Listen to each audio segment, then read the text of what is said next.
Hi there.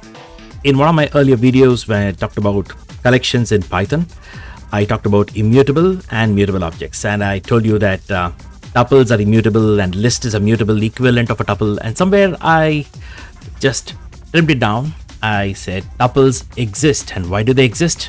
I said I'll cover in a future video, and here's it. Here's what it is. Why do immutable objects exist, and what benefits do they provide?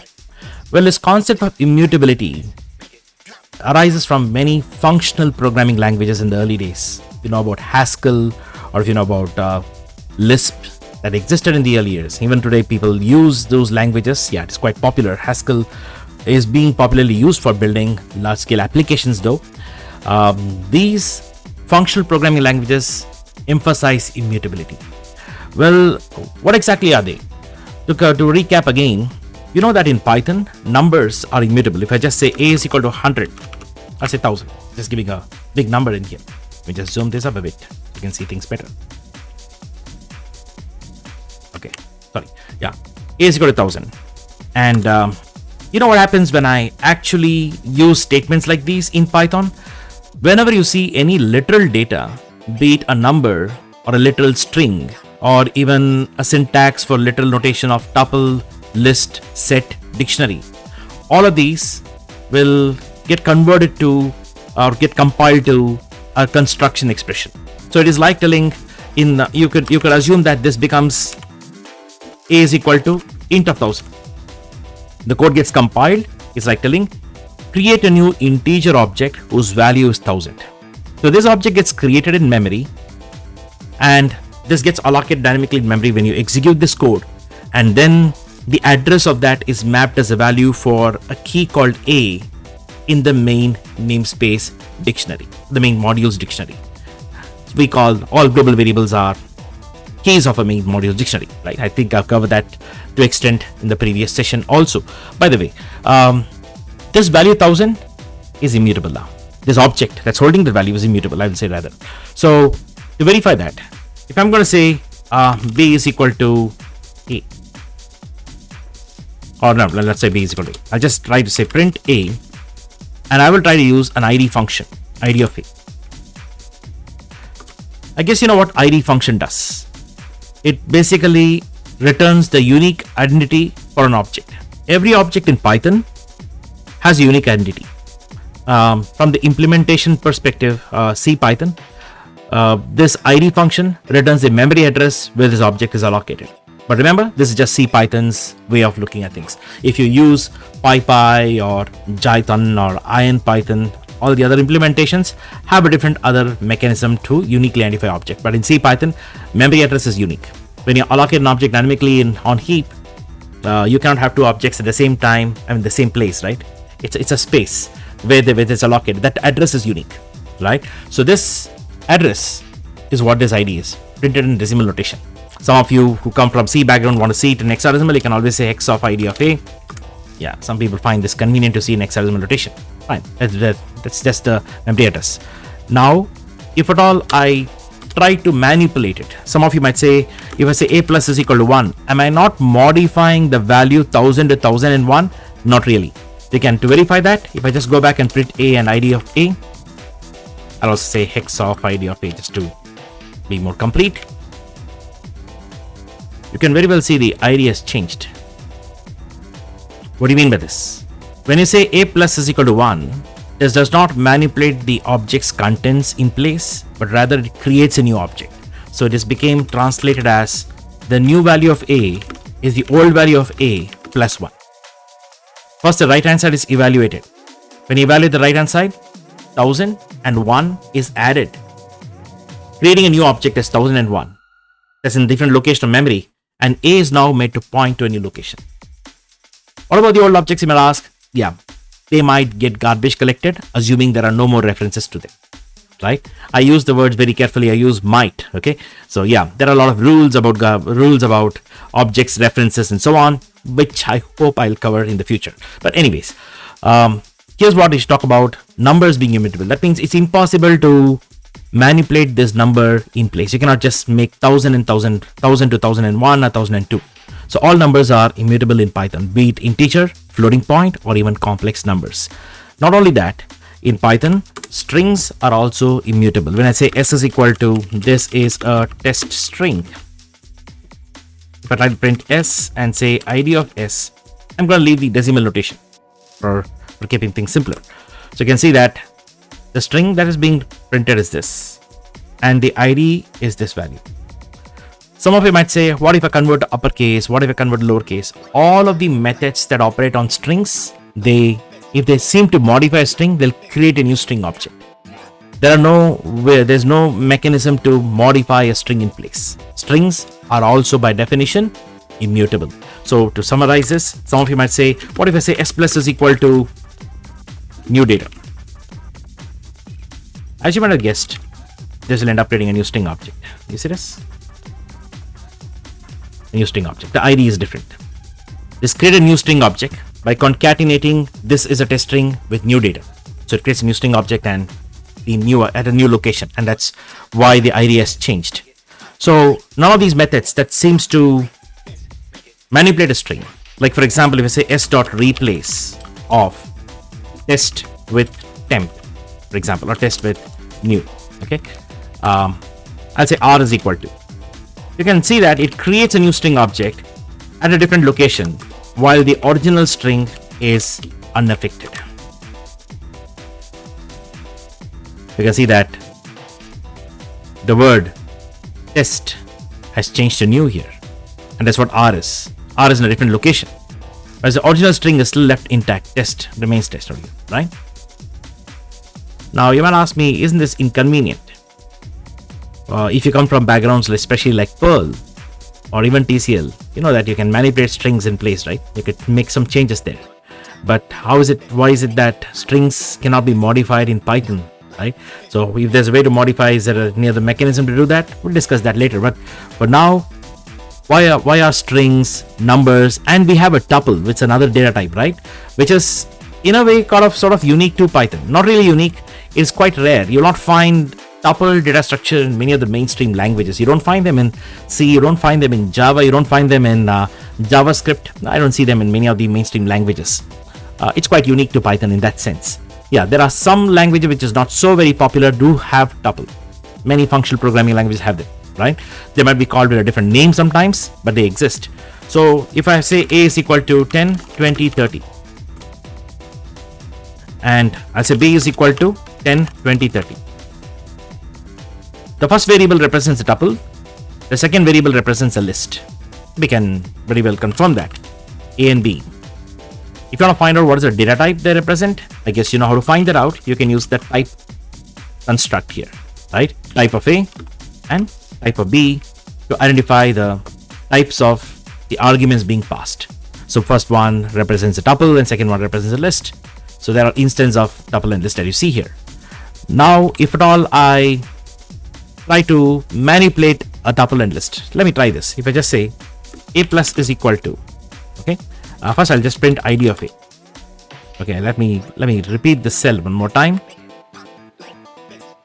Paste it back in here. I'll say print a and b. I'll say print a and or I'll do one thing. I'll use a format string. That's more convenient now. I'll say a is equal to and id of a is equal to. This is a convenient feature available in all the modern versions of Python. I guess from Python 3.7, if I'm not wrong. This format, literal string syntax exists, so you can use them to make things easier. I guess this equal to sign form of syntax, I guess it's available from Python 3.8. I need to verify it. Look at the change logs, right? So you can check this both. I could also use another format string where I say b is equal to and id of b is equal to.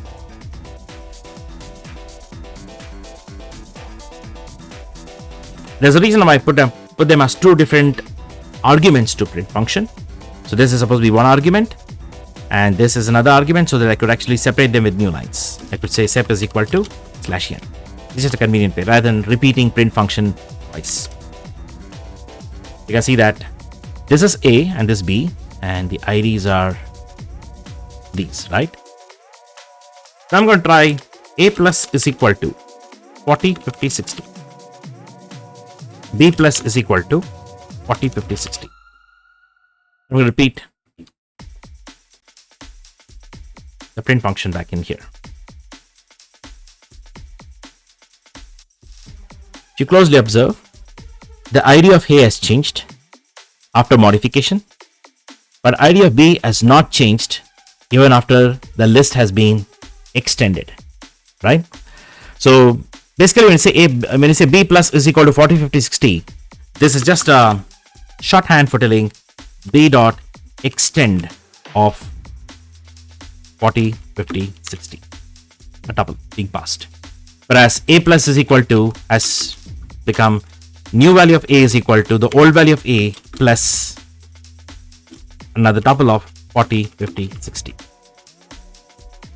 So the first instance, there's concatenation happening. The existing value of A is concatenated with a new tuple, and the resultant tuple that's returned, that's what A actually now points to.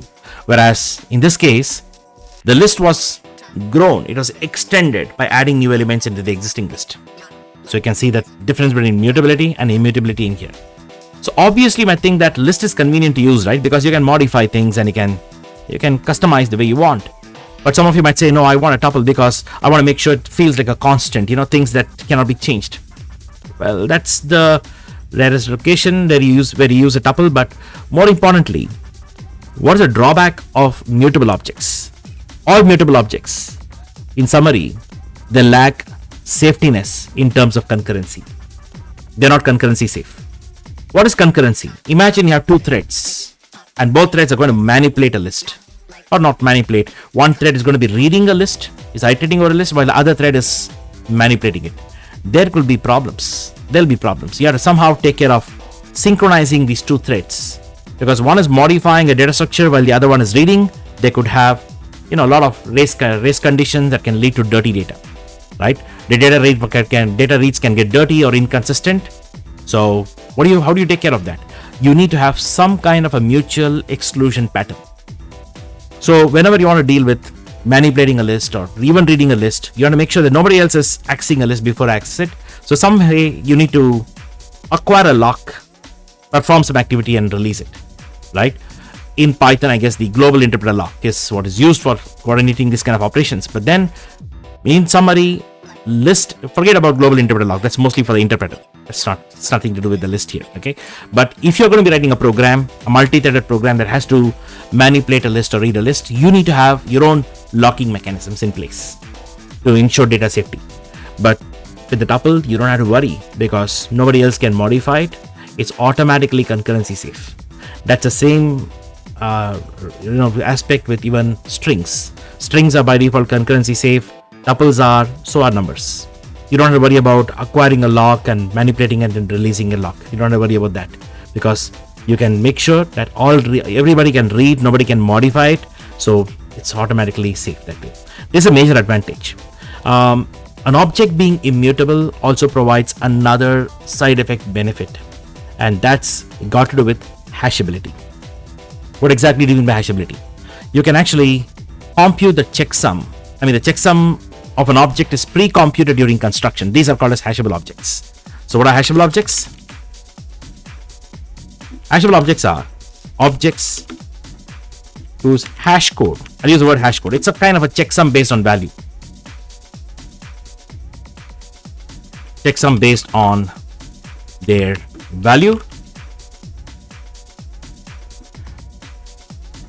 are computed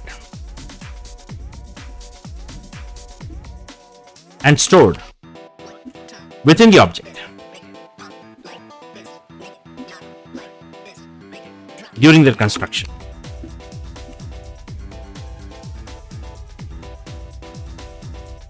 By definition, almost all immutable objects are hashable. There are some corner case scenarios where they don't apply those rules. So I'll talk about that in some time now. By default, I could say that strings are hashable. If at all I say A is equal to, this is a test string. Let's say B is equal to, this is a test string. You could see here that there are two string objects being created. There are two distinct string objects, and we can as well verify them. I could say print ID of A and ID of B. They will be different. You can see them, they're very different. Now, though the strings are two different strings, imagine I want to compare those two strings. If I want to say print A double equal to B,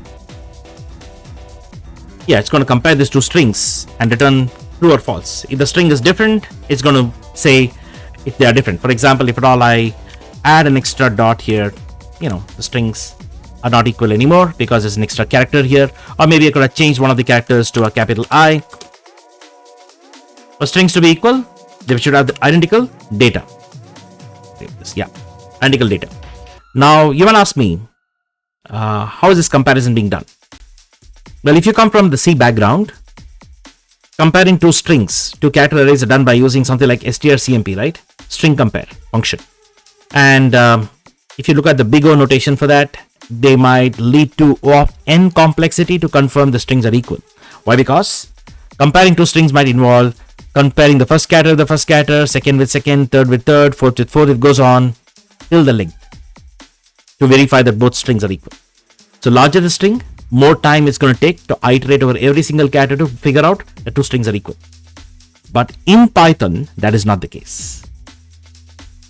In Python, when the string is constructed, the values are not going to change once it's going to be created, right? So based on the value, based on the character the string is made up of, a unique checksum is computed and stored during construction. And that's what we know as the hash code. Though these two strings are having different IDs to say that they are two different objects, if you look at the hash code, you can find out by using hash of A and hash of B. They both are the same. So in Python, this double equal to operator would be optimized. It'll just verify the hash code. So it doesn't matter whether your strings are made up of 10 characters or even a million characters. The comparison is going to be uniform. Comparing two strings is almost O1. There's a one-time overhead during construction. Constructing a string has to take care of hash code computation, but there's a one-time overhead. But once it's done, comparisons are cheap. So this is one of the advantage. Now I'll show you another interesting fact about strings. This is got to do with hashability. Hashable objects give extra benefit.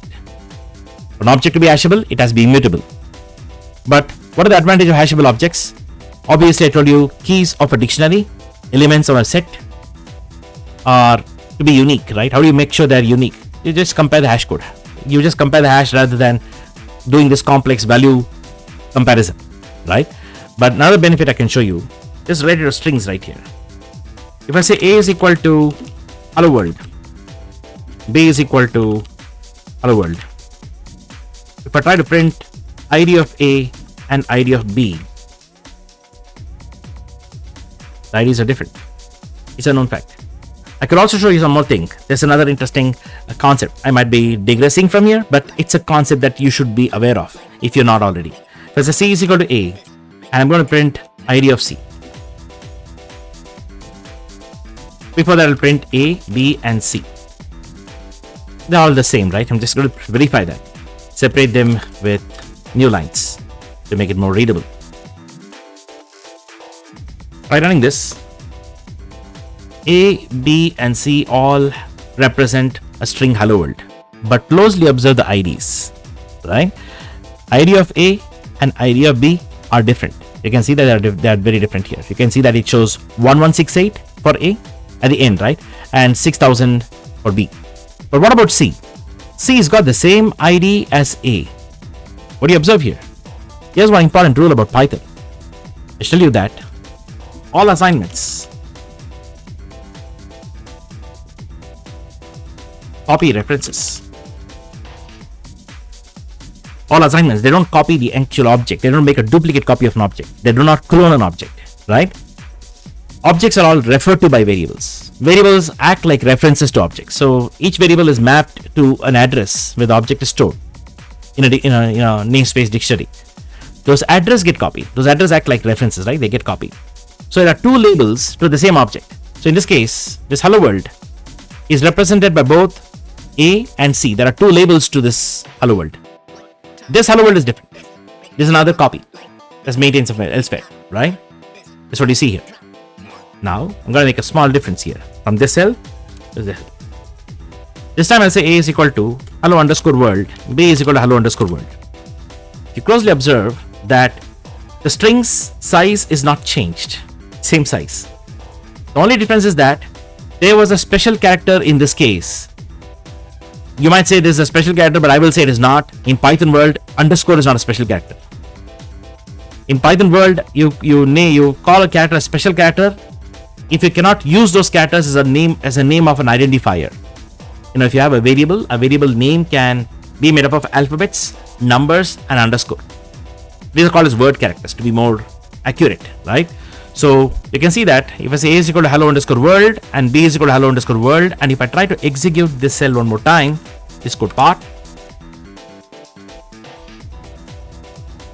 what do you observe here? The IDs are the same. Unlike the previous time, A and B had different IDs. This time A and B have the same IDs. Python does what we call as word string interning. Interned or word interned strings you can call them. So I would say word strings. Word strings are strings made up of only word characters. Okay, are interned. Interning is nothing but caching, right? What it means is that before even going and constructing a new string object, it knows that the characters that make up the string are only made up of alphabets, numbers, and underscore.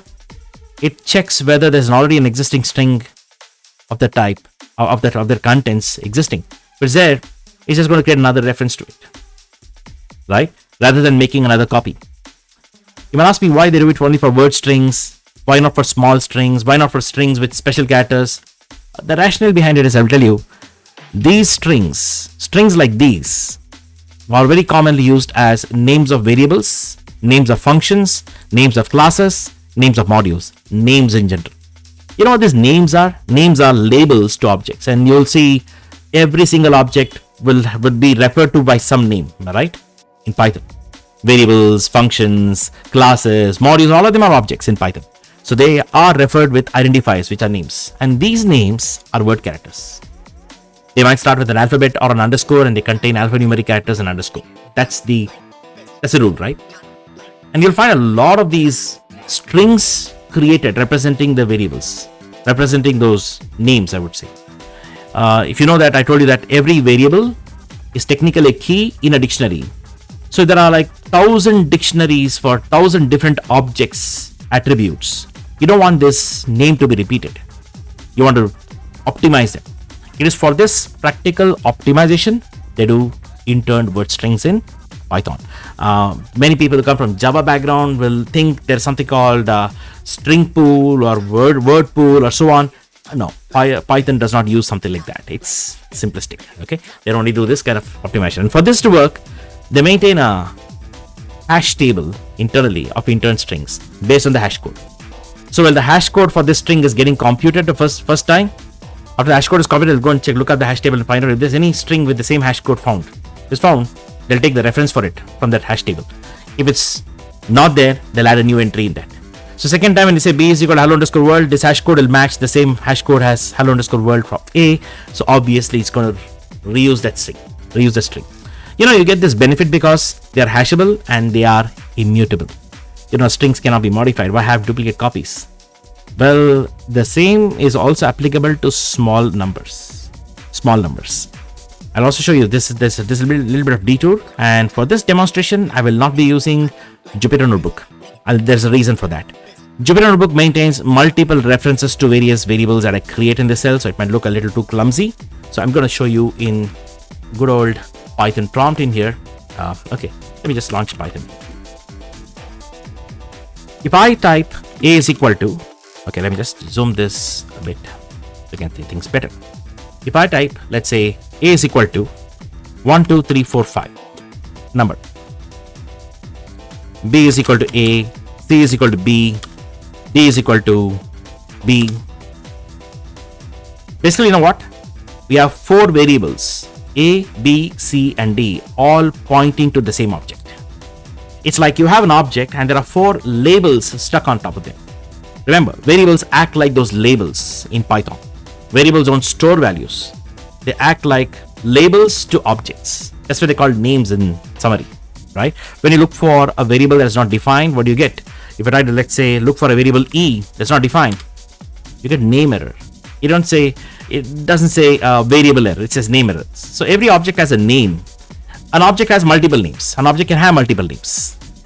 And these are the references to the object. The way you reach out to an object is via these references, which are nothing but names, right? To find out how many references are there to an object, you can always use import sys and type sys dot get ref count. Okay. Oh, so it says 5 references. Let's count it. 1, 2, 3, 4. Oh, which is the 5th reference now. When I'm passing an argument to a function prototype will also take an argument variable. That becomes another reference. It's like get ref count telling us honestly, right? Including me, there are 5 references. So get ref count is reporting its own reference count also. So maybe we can just discount that for now by just putting a -1 here, because we don't care about sys.getRefCount's reference, because when that function exits, that reference count is decremented, which was 4. This is the real truth. After this sys.getRefCount of A completes, let's say. Now, if at all I type del C, you know what del does? Del deletes a variable. Remember, del deletes only the variable, not the object. When I say del C, don't think it's like the C++ destructor. It's not going to call the destructor routine directly. No, it does not destroy an object. It just removes a reference to an object. It's like you have a label stuck on an object. You just tear out that label and dispose it off. Now, that object has one label less, right? So if you now verify by doing a sys.getRefCount of A -1, it's going to return 3. If I now try to say sys.getRefCount of A, okay, I'll just say del D this time. Now there are only 2 references. What are they? Looks like it's it's A and B, because I deleted C and deleted D. I'll say I'll type B is equal to something else. Hello world. B can come. You know what it is? B was a label that was stuck on an object representing 1, 2, 3, 4, 5. I took that label off. Think of it like a sticker label, right? I just removed that, unfastened it, stuck it up on another object which represents hello world. Now hello world got a reference. That object remains, and this 1, 2, 3, 4, 5 loses a reference. So now if you look at the reference count of A, this 1, 2, 3, 4, 5 has got just one reference. If this expression returns 1, if this value returns 1, deleting this variable will surely make this object garbage collectible. What I mean by that, this object has no more references. The reference count becomes 0. It becomes a candidate for garbage collection. Garbage collection is an act of freeing objects that are no longer required, no longer being referred to. Python has a garbage collector, right? So it's got a reference count garbage collector with some heuristics. So this object will be freed. It happens almost immediately in C Python, right? But now there's no way you can represent a 1, 2, 3, 4, 5. When I create a new variable, let me just go. I'll exit Python prompt again to make sure that I go for a fresh instance one more time. I'm going to just type import sys this time. This time I'll say A is equal to 1, 2, 3, 4, 5, and say sys dot get ref count of A -1. Reference count is 1 because I just created the object 1, 2, 3, 4, 5 afresh. This is not created before. I created it just now, and I also created a variable that points to the object. There's only one reference to that object. Let me exit Python. Go back to the fresh instance of Python. Type import sys. And this time I'll say A is equal to, let's say 1, 2, 3. Just 1, 2, 3. Sys dot get ref count of A -1. Strange. 4 references. How come there are 4 references? Well, I just created the variable afresh, and I also created this object afresh, right? This object was not created before I did anything. I mean, I just launched the fresh instance of Python and created this object holding 1, 2, 3. There should be just one reference like we saw before. But here, we see 4 references. What's going on? Well, here's what happens in Python. In fact, if you try a is equal to different number, let's say a is equal to 12 instead, you'll see more references perhaps. Let's say a is equal to 10, you'll see even more number of references. Wow, 22. But wonder what's going on. Numbers between -5 to plus 257. I think 256, I guess. Numbers from -5 to plus 256. This range. Whatever numbers are there, they are pre-allocated when Python runtime is initialized. They're pre-allocated. So there's an object representing -5, -4, -3, -2, -1, 0. It goes on all the way till 256. And every time you say a is equal to 100, b is equal to 100, c is equal to 100. I'm going to show you this again. If I just say a is equal to 1, 2, 3, 4, 5, b is equal to 1, 2, 3, 4, 5, ID of a and ID of b are different. The numbers are different. That means there are two distinct objects. Right? 1, 2, 3, 4, 5. Two distinct objects are created. A and b are referring to them. Whereas, when you say a is equal to 1, 2, 3, b is equal to 1, 2, 3, ID of A and ID of B will remain the same. So Python maintains an interned cache of small numbers. Numbers between -5 to plus 256. You might ask me why that specific range, why not beyond it? To be honest, I don't have the real accurate answer for that, but then I believe it's got to do with the statistics. Looks like numbers in this range are most commonly allocated by the Python runtime and various libraries, so they have sort of pre-optimized it. The numbers in this range are more frequently used, so they pre-optimized it. That could be the only rational explanation I can give. Yeah, this is an implementation detail, and this has got to do with C Python's implementation, and all these features are possible because of hashability of objects, which in turn is because of immutability of an object. Right? Alright then, so it looks like I just covered more. Again, as usual, my videos are becoming longer. I'm trying to reduce it, but yes, I hope I explained something which is useful to most of you who stay along. And yes, here's a last thought process that I want you to look at. You know, everything is an object in Python. Everything. Functions are objects. Now, is a function immutable? Is a function immutable? Find out. Yes, you can answer me on the comments, right? Are functions immutable, and are they hashable? Just find out. Let me know in your comments, and also let me know your thoughts based on whether they're mutable or immutable, why they're mutable, why they're immutable. If they're not hashable, why they're not hashable. If they're hashable, why they're hashable. Maybe you can let me know your thoughts in comments. Thank you all. Thank you for staying around for the long video. Thank you very much. Hope to make more videos like this. Thank you.